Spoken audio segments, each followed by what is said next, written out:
মই ভাবোঁ যদি সেইটো সময়ত যদি আৰু দুখন নাও হ'লহেঁতেন তেতিয়া মানে কোনো মানুহ নেপালী সৈতে নেহেৰালে।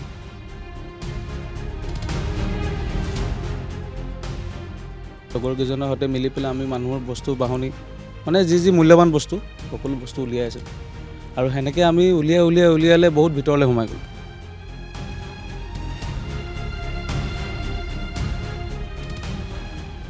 এখনতে নাও সিঁচি আমি বৈঠা মাৰি আহিছোঁ। এখনতে বৈঠা মাৰিছোঁ, এখনতে নাও সিঁচিছোঁ। আমি দুজন মানুহ আছিলোঁ, দুজন মানুহে হাতে ভৰিয়ে মাৰি পানীত আৰু যেনে তেনে আহি পেলাই ডাম্পাৰ এখনত আহি পেলাই ধৰিলোঁ আৰু ডাম্পাৰখনৰ ওপৰত আপোনাৰ বহিছোঁ প্ৰায় আপোনাৰ 16 ঘণ্টা বহিছোঁ। মোৰ ল'ৰাটোৱে যেতিয়া নেপালী খুঁটিত মানুহ বচাবলৈ গৈ পেলাই আমি আগে পিছেও যাওঁ বাৰু, মই কৈছিলোঁ এতিয়া মোৰ অলপ বয়সৰ কাৰণে এতিয়া ল'ৰাটো আগবাঢ়ি গৈছে, মই তাৰ কাৰণে নিজকে মানে এজন ভাগ্যৱান ব্যক্তি বুলি ভাবিছোঁ। মহম্মদ ৰাজা হুছেইন এতিয়া নেপালী খুঁটিৰ এজন ৰিয়েল হিৰ' হিচাপে ক'ব পাৰি, কাৰণ যেতিয়া তেওঁ ঘৰত পানী হৈছিলে তাৰ পিছতো তেওঁ 20জন ব্যক্তিক বচাবলৈ সক্ষম হৈছে আৰু তেওঁ নেপালী খুঁটিলৈ ৰাওনা হৈছিলে। তেওঁ ঘৰৰ পানী বাদ দি তেওঁৰ এজন ৰিয়েল হিৰ' আমাৰ সৈতে আছে। কি হৈছিলে সেইদিনাখনি ঘটনাটো? হয়, মোৰ নাম ৰাজা হুছেইন। মই আপোনাৰ সেইদিনাখন যেতিয়া পুৱা পানী হৈছিলে মোৰ বন্ধু কেইজনমানে মোক ফোন কৰিছিলে, আমি যাই পেলাই মানুহখিনিৰ বস্তু বাহনি যি ফচি আছে গৰু ছাগলী এইবোৰ অলপ উলিয়াই দিওঁগৈ ব'ল। তো তেনেস্থলত আমি গ'লোঁ, গৈ পেলাই লগৰকেইজনৰ সৈতে মিলি পেলাই আমি মানুহৰ বস্তু বাহনি মানে যি মূল্যৱান বস্তু সকলো বস্তু উলিয়াই আছিলোঁ আৰু সেনেকৈ আমি উলিয়ালে বহুত ভিতৰলৈ সোমাই গ'লোঁ, নেপালী খুঁটি ভিতৰলৈ সোমাই গ'ল আৰু তেনেকুৱাতে মানে আপোনাৰ পানীটো বেছিকৈ বাঢ়িব ধৰিলে। তো তেতিয়া পানীটো বাঢ়ি মানে বুকু পালেহি আৰু তো তেতিয়া মোৰ লগৰ দুজনমান গুচি আহিলে। লগত মোৰ দাদা এজন আছিলে, তেখেতক মই ক'লোঁ ব'লক আৰু আগত মানুহ ফচি আছে আমি মানুহখিনি বচাওঁগৈ। আমি এটা টিউব লৈ পেলাই দুজন মানুহ আমি গুচি গ'লোঁ মানুহ বচাবৰ কাৰণে, নেপালী খুঁটি ভিতৰলৈ সোমাই গ'লোঁ। তাত যাওঁতে আমি মানে নোৱাৰিলোঁগৈ, পানী সুতে আমাক লৈ গুচি আহিলে। টিউবটো এফালে পেলাই দিলে, আমাৰ দুজন মানুহক এফালে পেলাই দিলে। আমি যেনে তেনে সাঁতুৰি পেলাই ডাম্পাৰ এখনৰ ওপৰত উঠিলোঁগৈ। ডাব্বাখনৰ ওপৰত প্ৰায় আপোনাৰ আমি 12-13 ঘণ্টা বহিলোঁ। আমাক কোনো বচাবলৈ মানুহ নাই তাত। লাষ্টত গৈ থৈ আমিয়ে তাত ফচি গ'লোঁ। তাৰপিছত আমি এটা মানুহ তাত ভোৰ এখন লৈ পেলাই আহিলে, তেওঁৰ মোবাইলটি কণ্টেক্ট কৰিলোঁ আমাৰ ইয়াত লগৰ দুজন মানুহক, সিহঁতক কণ্টেক্ট কৰি পেলাই আমি নাও এখন মতালোঁ। নাওখন মতাই পেলাই আমি প্ৰায় আপোনাৰ 1-2 বজাত ৰাতি নাওখনত উঠি মানুহ বচাবলৈ আকৌ গৈছোঁ নেপালী খুঁটি। তাৰপিছতো আমি প্ৰায় 15-20জন মানুহ বচাইছোঁ আৰু মই ভাবোঁ যদি সেইটো সময়ত যদি আৰু দুখন নাও হ'লহেঁতেন তেতিয়া মানে কোনো মানুহ নেপালী খুঁটি নেহেৰালে। আপুনি যেতিয়া গৈছিলে তেতিয়া আপুনি বিপদতো পৰিছিলে বুলি কৈছিলে, কেনেকুৱা বিপদত মানে আপোনাৰ কি মোক যেতিয়া হোটে উটাই লৈ আহিলে তো তেতিয়া আমি মানে একো নেদেখা হ'লোঁ, আমাৰ পৰা টিউবটো গুচি গ'ল। আমি দুজন মানুহ আছিলোঁ, দুজন মানুহে হাতে ভৰিয়ে মাৰি পানীত আৰু যেনে তেনে আহি পেলাই ডাম্পাৰ এখনত আহি পেলাই ধৰিলোঁ আৰু ডাম্পাৰখনৰ ওপৰত আপোনাৰ বহিছোঁ প্ৰায় আপোনাৰ 16 ঘণ্টা বহিছোঁ। আমাৰ কিনাৰেদি মানে পানী উঠি ডাম্পাৰে একদম লেবেল হৈ গ'ল আৰু পানী, গৰু ছাগলী চব উটি গৈ আছে। আমি চব চাই আছোঁ আৰু উপায় নাই, সেইটো সময়ত কি কৰিব। তেনেকৈ আপোনাৰ প্ৰায় 12 ঘণ্টা বহিছোঁ আমি। আৰু তাত ক'ত বহিছে?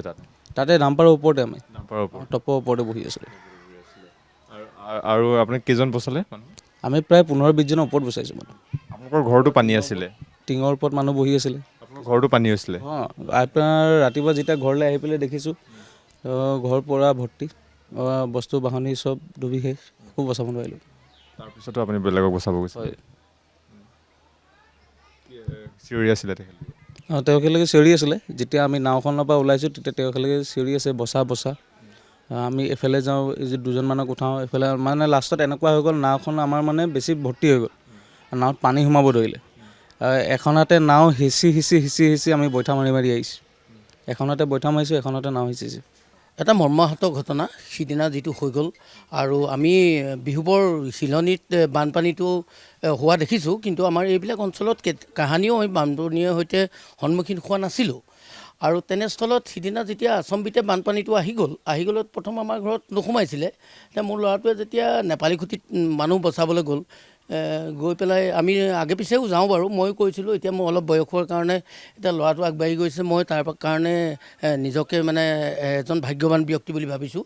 আৰু যোৱাৰ পাছত যেতিয়া সি ফচি গ'ল, যেতিয়া মোলৈ খবৰটো আহিলে, সেই মুহূৰ্তটো কেনেকুৱা হ'ব আপোনালোকে এবাৰ নিজে ভাবি চাব পাৰিব যে এটা পুত্ৰৰ আৰ্তনাদ চিঞৰ বানপানী প্ৰবল বানপানীৰ মাজত এটা পুত্ৰৰ আৰ্তনাদ চিঞৰ যে মই কি কৰিম এতিয়া।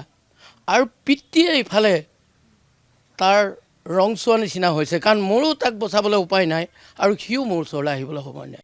গতিকে সেইটো মুহূৰ্ত কেনেকুৱা হ'ব সেইটো আপোনালোকে নিশ্চয় অনুমান কৰিব পাৰিব। তৎসত্ত্বেও মই ভাবিছোঁ, কিন্তু যেতিয়া ল'ৰাটোৱে কাৰোবাক বচাবলৈ গৈছে, মোৰ ল'ৰাটোৱে যদি 10জন মানুহ বচাব পাৰে, তেতিয়াহ'লে মোৰ ল'ৰাটো যি হৈছে হওক আৰু।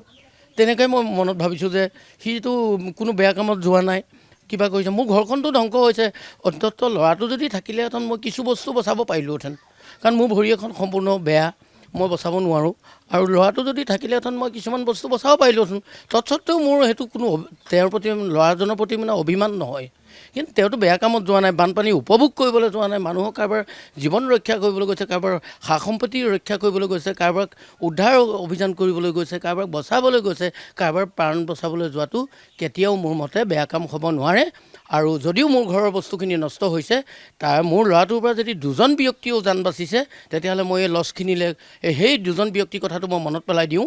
মোৰ বস্তুখিনি যেতিয়া মই দেখোঁ যে সমগ্ৰ মোৰ ঘৰখনৰ বস্তুখিনি শেষ, তেতিয়া মই চিন্তা কৰোঁ যে মোৰ ল'ৰাটোৱে 2জন ব্যক্তিৰ প্ৰাণ বচালে, তাতকৈ ডাঙৰ কথা একো হ'ব নোৱাৰে। আপুনি আপোনাৰ ল'ৰাটোৱে বেলেগক প্ৰাণ বচাবলৈ গৈ নিজে কিন্তু হয়, বা আপোনাৰ ঘৰৰ বস্তু বচাব নোৱাৰিলে। হয় হয়, মানে ল'ৰাটোৱে যেতিয়া ল'ৰাটো যদি ঘৰত থাকিলেহেঁতেন, আধা আধিখিনি বস্তু বাচিলেহেঁতেন।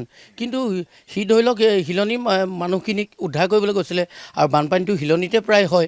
সি ওলাই যোৱা সময়ত মোৰ ঘৰত তেনেকুৱা পানী নাছিলে, চোতালত অকণমান চিচিয়া পানী আছিলে। সি ভাবিলে আমাৰ ইয়াতে যেতিয়া চিচিয়া পানী হৈছে, তেতিয়াহ'লে হিলনিতো যথেষ্ট পানী, গতিকে সেই মানুহখিনিক নেপালী খুটি, বিহুবৰ হিলনি, এই মানুহখিনিক বচোৱাটো মোৰ কৰ্তব্য আৰু দায়িত্ব বুলি ভাবি পেলাই আগবাঢ়ি গৈছিলে। আৰু তেনেস্থলত গৈ পেলাই যেতিয়া ল'ৰাটো ফচি গ'ল, আৰু ফচি যোৱাৰ পাছত মই ভগৱানলৈ এটা মানে প্ৰাৰ্থনা কৰিছোঁ। তেতিয়া মই বস্তু বচাব পাৰিলোহেঁতেন, যদিও মই বচোৱা নাই। মই ভগৱানলৈ এটাই প্ৰাৰ্থনা জনাইছোঁ যে ইয়া ভগৱান, আপুনি এটা কাম কৰক, মোৰ মাল লৈ যাওক, কিন্তু মোৰ পুত্ৰ সন্তানটো বিপদত যদি পৰি আছে, জানটো মোক বচাই পঠিয়াওক। মোৰ মাল সকলোখিনি ধ্বংস হৈ যাওক, তাৰ প্ৰতি কোনো মোৰ আক্ষেপ বা ভক্ষেপ নাই।